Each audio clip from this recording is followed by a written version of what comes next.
Olá, meus amigos. Estamos aqui mais uma vez para o nosso estudo em grupo, no livro Os Mensageiros, André Luiz e Chico Xavier. Vamos ver hoje o capítulo 18. Informações e esclarecimentos. A volta de Ismale ao círculo da conversação impediu o prosseguimento do assunto. Aproveitando talvez a oportunidade, Aniceto perguntou ao administrador: que me diz da condição da nossa viagem? Estimaríamos alcançar ainda hoje as esferas da crosta. Dirigiu-nos Alfredo significativo olhar e falou: não me sinto com o direito de alterar-lhes o plano de serviço, mas seria conveniente pernoitarem aqui. Nossos aparelhos assinalam a aproximação de grande tempestade magnética, ainda para hoje. Sangrentas batalhas estão sendo travadas na superfície do globo. Os que não se encontram nas linhas de fogo permanecem nas linhas das palavras e do pensamento. Quem não luta nas ações bélicas está no combate das ideias, comentando a situação. Certo?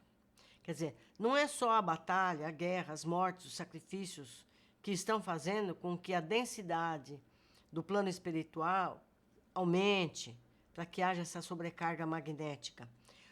Os pensamentos, as discussões das pessoas a respeito disso colaboram para essa situação. Quantos de nós não ficam comentando notícias desagradáveis? Não é verdade? Pegando partido de um lado ou de outro, com paixão, com energia. Tudo isso contribui para o adensamento da situação magnética do planeta. Eu acho que a gente poderia colaborar um pouquinho mais se a gente abrandasse esse nosso comportamento. Não que a gente vá parar de ver notícia, mas vamos ao menos ser mais brando no comentário. Vamos ter menos emoções para essas situações, não é? Reduzido o número de homens e mulheres continuam cultivando a espiritualidade superior, apesar disso tudo. É natural, portanto, que se intensifiquem ao longo da crosta espessas nuvens de resíduos mentais dos encarnados e invigilantes, multiplicando as tormentas destruidoras.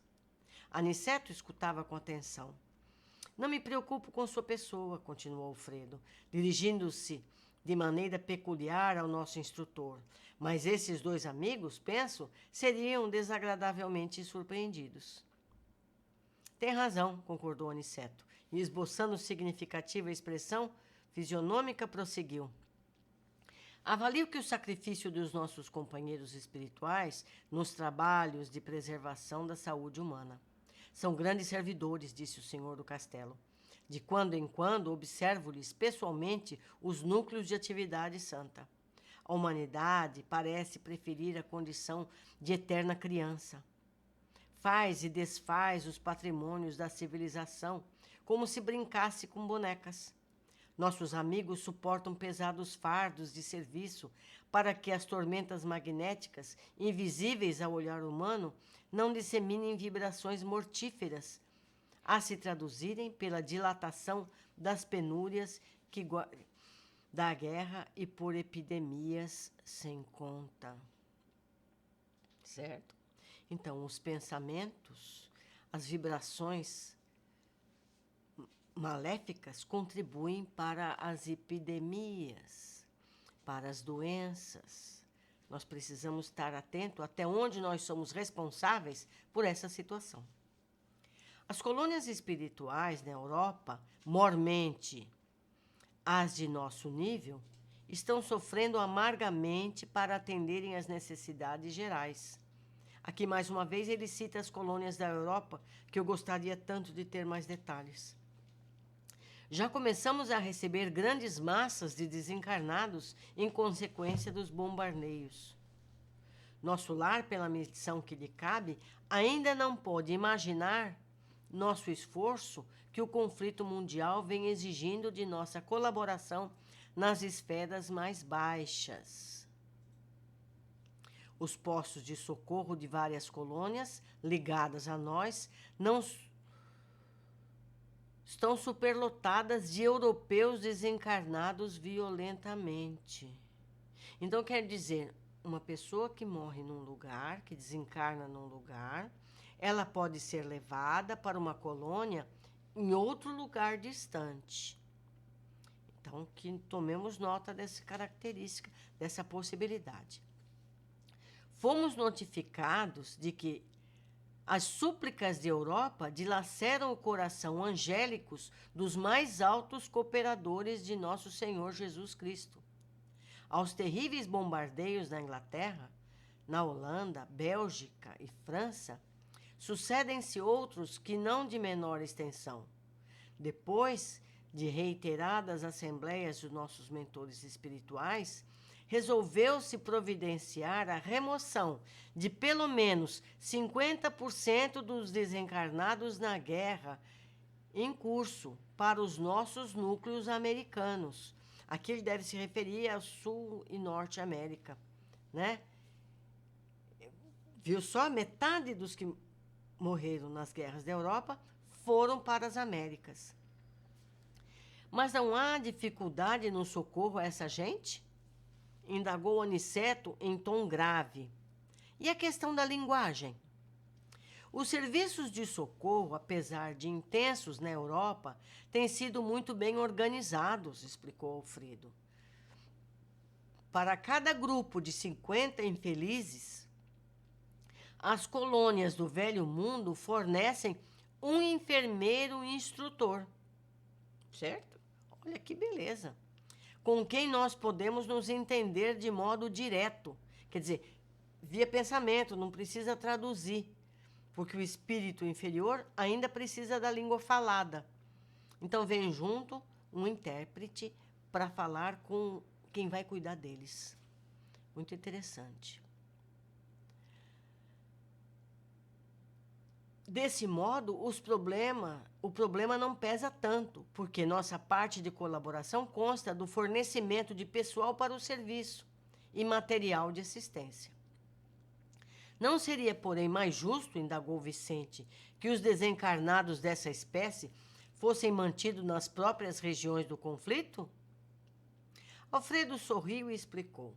Nossos instrutores mais elevados são de parecer que essas aglomerações seriam fatais à coletividade dos espíritos encarnados. Determinariam focos de pestilência de origem transcendência, com resultados imprevisíveis. Certo? Quer dizer, as vibrações dessas pessoas que morreram na guerra iriam afetar a situação mental, o clima astral dos encarnados, que já não era bom, porque estavam vivendo sob bombardeio. Inúmeros de nossos irmãos que perdem o corpo nas zonas assoladas não conseguem subtrair-se ao campo da angústia.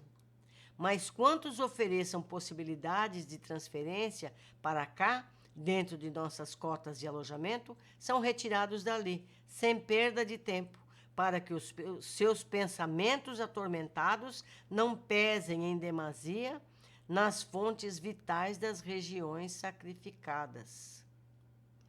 Viu? Nesse interim, Aniceto interveio esclarecendo.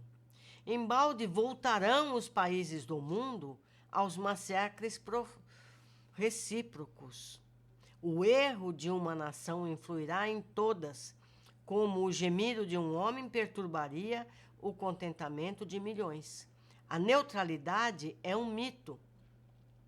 O insulamento, uma ficção do orgulho político. A humanidade terrestre é uma família de Deus, com bilhões de outras famílias planetárias no universo infinito. Em vão, a guerra desfechará desencarnações em massa.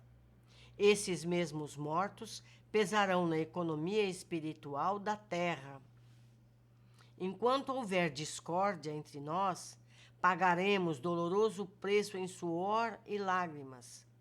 A guerra fascina a mentalidade de todos os povos, inclusive de grande número de núcleos das esferas invisíveis. Quem não empunha as armas destruidoras dificilmente se afastará do verbo destruidor. Quer dizer, não vai lutar com arma, mas luta com a palavra. No campo da palavra ou da ideia, mas todos nós pagaremos tributo. É da lei divina que nos entendamos e nos amemos uns aos outros. Todos sofreremos os resultados do esquecimento da lei, mas cada um será responsabilidade de perto pela cota de discórdia que acha trazido à família mundial. Meus amigos, mais policiamento às nossas opiniões, nossas ideias, porque nós estamos somando problemas para nós e para toda a humanidade, encarnada e desencarnada. Foi o que nos ensinou esse capítulo até aqui. Alfredo, que parecia ponderar seriamente os conceitos ouvidos, observou. É justo.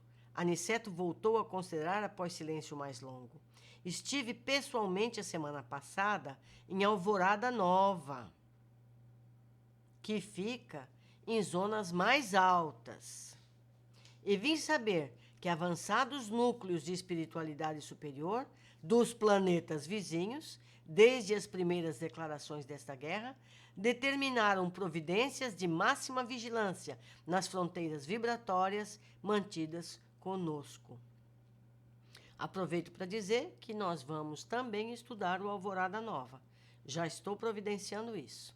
Convido todos vocês para lerem também esse conteúdo. Vamos continuar. Ensinam-nos os vizinhos beneméritos de outros planetas que devemos suportar nos próprios ombros toda a produção de mal que levamos a efeito. Somos, finalmente, a casa grande, obrigada a lavar a roupa suja das próprias dependências. Ó. Sorrimos todos com essa comparação. Ismália, que permanecia em silêncio, não obstante a funda impressão que se lhe estampara no rosto, considerou com delicadeza. Infelizmente, a feição coletiva, somos ainda aquela Jerusalém escravizada ao erro. Todos os dias somos curados por Jesus e todos os dias o conduzimos ao madeiro. Certo? Eu vou ler outra vez. Somos ainda aquela Jerusalém escravizada ao erro. Todos os dias somos curados por Jesus e todos os dias o conduzimos ao madeiro. Nossas obras estão reduzidas quase a simples recapitulações que fracassam sempre. Não saímos do estágio da experiência. E dolorosamente para nós, estamos sempre a ensaiar no mundo a política como a dos Césares, a justiça como a de Pilatos, a fé religiosa como a dos fariseus, o sacerdócio como os rabinos do Sinédrio, a crença como os Jairos, que acreditam e duvidam ao mesmo tempo. Os negócios com os Anáses e Caifáses, nesse passo, não podemos prever a extensão dos acontecimentos cruciais. Meus amigos, nossa situação é crucial. Mas, felizmente, nós temos a doutrina espírita que nos esclarece disso tudo e nós temos o dever de começar a mudar. Vamos seguir. Encantado com as definições ouvidas, aventurei-me a dizer: como é angustiosa, porém, a destruição pela guerra. Nesses tempos, contudo, observou Alfredo bondosamente, a prece é uma luz mais intensa no coração dos homens. Bem se diz que a estrada brilha mais fortemente nas noites sem luar. Imaginem que, para iniciar providências de recepção aos desencarnados em desespero, já fui mais de uma vez aos serviços de assistência na Europa. Há dias, em missão dessa natureza, fomos eu e alguns companheiros aos céus de Bristol, na Inglaterra. A nobre cidade inglesa estava sendo sobrevoada por alguns aviões pesados de bombardeio. As perspectivas de destruição eram assustadoras. No seio da noite, porém, destacava-se a nossa visão espiritual um farol de intensa luz. Seus raios faiscavam no firmamento, enquanto as bombas eram arremessadas ao solo. A chefia da expedição recomendou nossa descida ao ponto luminoso. Com surpresa, verifiquei que estávamos numa igreja, cujo recinto deveria ser quase sombrio para o olhar humano, mas altamente luminoso para os nossos olhos. Notei então que alguns cristãos corajosos reuniam-se ali e cantavam hinos. O ministro do culto lera a passagem dos Atos, em que Paulo e Silas cantavam à meia-noite na prisão, e as vozes cristalinas elevaram-se aos céus, em notas de fervorosa confiança. Enquanto rebentavam estilhaços lá fora, os discípulos do Evangelho cantavam, unidos em celestial vibração de fé viva. Nosso chefe mandou que nos conservássemos em pé, diante daquelas almas heróicas que recordavam os primeiros cristãos perseguidos, em sinal de respeito e reconhecimento. E também acompanhou os hinos, e depois nos disse que os políticos construiriam os abrigos antiaéreos, mas que os cristãos edificavam na terra abrigos antitrevosos. Certo? Às vezes, concluiu o senhor do castelo em tom significativo, é preciso sofrer para compreender as bênçãos divinas. Meus amigos, nós podemos, cada um de nós, formar um abrigo antitrevoso em nossas casas, fazendo o evangelho no lar, no mínimo uma vez por semana, reunindo a nossa família, talvez até mesmo amigos, fazendo nossas orações, mentalizando as coisas que nós erramos, procurando acertar. Isso forma focos de luz intensa. Isso é muito bom para nós todos, além de beneficiar todo o plano astral da Terra. Vamos ver as observações desse capítulo. São tantas, eu acho que eu não fiz todas, não. Alfredo cita equipamentos que apontam para uma tempestade magnética. Mais uma vez, vemos que o plano espiritual faz uso de máquinas e equipamentos sofisticados para a época, no caso da Segunda Guerra Mundial. Quer dizer, na Segunda Guerra não tinha equipamento sofisticado como esse no plano terrestre, mas no plano espiritual já existia. Alfredo comenta que as tempestades magnéticas são o resultado das ações humanas na guerra, seja numa batalha em si ou pelas palavras e pensamentos a respeito do conflito. Pessoas defendendo ou atacando ideias sobre os conflitos, esse é um hábito que todos nós temos, sempre discutindo situações menos felizes, nos colocando de um lado ou de outro, mantendo o conflito vivo e gerando vibrações nefastas para todos. Alfredo comenta sobre a condição de criança espiritual que é a humanidade terrestre. Temos visto atualmente as ações e reações de cada um de nós quando nos vemos em situações de crise. Somos mesmo infantis, achando que podemos nos livrar das situações difíceis apenas reclamando ou nos considerando melhores que alguém. Como é que é? Deixa eu ler de novo aqui. Somos mesmo infantis, achando que podemos nos livrar de situações difíceis apenas clamando ou nos considerando melhores que alguém, e não merecedores das dores que ocorrem constantemente, dores e provas que, na verdade, chegam para nos fazer avançar na evolução. Alfredo detalha ainda que essas tempestades magnéticas, se não abrandadas pelos trabalhadores espirituais, podem desencadear epidemias sem conta. Isso nos faz entender o que vivemos agora em 2020, vírus poderoso a se espalhar por toda a Terra. Certamente resultado das vibrações negativas, resultante das polarizações políticas e sociais em várias partes do mundo. Os pensamentos dos desencarnados não conseguem se desvencilhar do conflito e passam a prejudicar ainda mais os encarnados, já em situações dramáticas. Alfredo detalha a situação dramática dos que estavam morrendo na guerra. Para ajudar no equilíbrio das energias, 50% dos mortos foram levados para as colônias espirituais das Américas. No posto, a cargo de Alfredo, estavam 400 dessas vítimas de guerra. André questiona sobre o idioma. Alfredo explica que para cada 50 espíritos transferidos, vem um intérprete para ajudar na comunicação. Mais uma lição no plano espiritual. Na faixa vibratória da colônia, a comunicação ainda depende do idioma falado.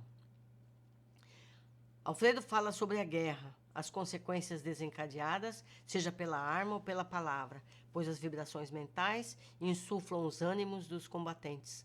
Diz ainda que somos então responsáveis pelas consequências futuras, que precisamos assumir que somos um só povo, um só Deus, espalhando sobre a Terra, mas que milhares de orbes, e também milhares de orbes no universo. Aniceto cita que em visita ao Alvorada Nova, colônia mais elevada, soube que os responsáveis por humanidades de outros orbes tiveram que se isolar das energias vindas da Terra por conta da guerra fratricida. Que coisa triste, né? Que coisa triste. E a gente tomou conhecimento, com o estudo da Alvorada Nova, que a Alvorada Nova existe antes de existir nosso lar. É incontável a data da fundação da Alvorada Nova.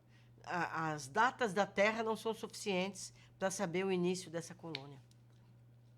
Como eu já disse, nós vamos estudar esse livro também. Esmalha subitamente compara o comportamento da humanidade com os dias de Jesus. Oram de um lado, mas continuam com os velhos hábitos de ódio e separatividade. Fez a comparação. Todos os dias somos curados por Jesus e o conduzimos ao madeiro diariamente. Ou seja, oramos como ele nos ensinou, mas agimos como egoístas e maldosos constantemente. E ainda continua com uma série de comparações de nossos comportamentos ambíguos. Dizemos o que é certo, mas fazemos o errado. Até quando seremos assim? Precisamos urgentemente mudar de atitude, nos disciplinarmos a exigir menos dos outros e mais com nós mesmos. Vemos os erros nos outros, mas cometemos erros iguais ou piores. Alfredo faz linda narrativa sobre o farol luminoso, resultado das preces de refugiados numa escura igreja sob o bombardeio em Bristol, na Inglaterra. Nossas preces sinceras podem ajudar significativamente a melhorar o clima vibracional na Terra, mas que sejam orações de alma, não apenas de letra, repetidas sem vibrações de amor. Ele repete o comentário que fez na oportunidade. Nos disse que os políticos construíram os abrigos antiaéreos, mas que os cristãos edificaram na terra os abrigos antitrevosos. Mais um capítulo maravilhoso que nos traz lições inúmeras. Não vamos poder absorvê-las todas, vamos ter que ler e reler esse capítulo mais de uma vez. E eu peço a vocês que destaquem o que eu não percebi, anotem nos comentários para que todos possamos aproveitar mais ainda da lição. Um abraço muito querido, até o nosso próximo encontro.